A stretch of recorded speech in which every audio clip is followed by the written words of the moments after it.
the same, but it's different.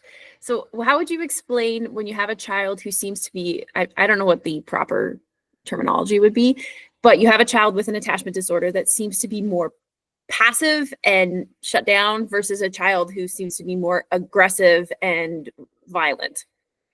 Well, and my belief is that comes from the temperament of the child, because that's the stuff that they take with them, that they come into this world with. And what, given the raw materials that they have, how do they decide to deal with that set of circumstances of not having anyone to take care of them?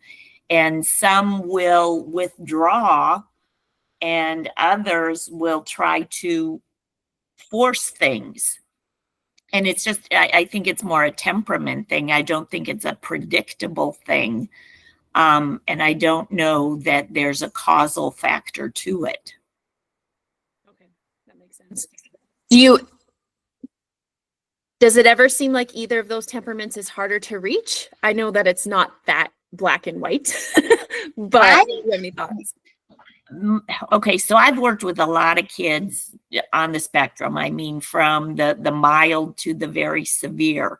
I prefer to have a child that will tell me they want to kill me than the one that keeps it all bottled up inside. Because the one that tells me they want to kill me, I have a lot better chance of being prepared for whatever they're going to come at me with.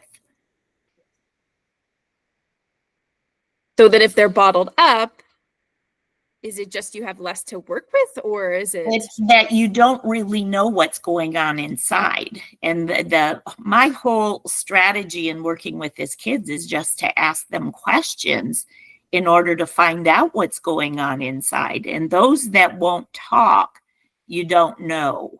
And if it's not coming out in their actions, then you really don't know. And we had a case. This was many years ago. This was probably 10, 12 years ago.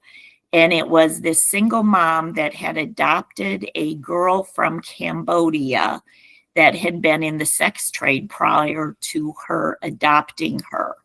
And they had challenges. And this child, and this happened after camp, mom became much more aware. And at camp, you know how we do restitutions of, back rubs and stuff like that.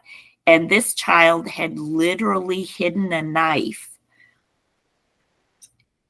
on the bed where her mom would lay down to get her back massages.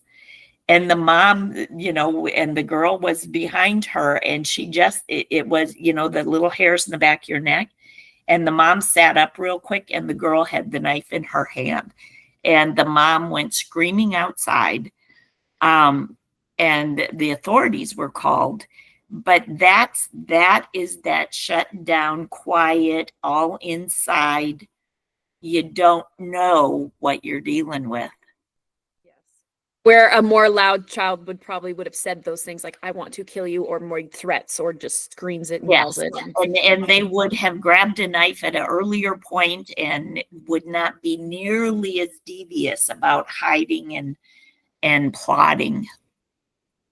Yes. So those passive ones are more concerning to me than the active ones.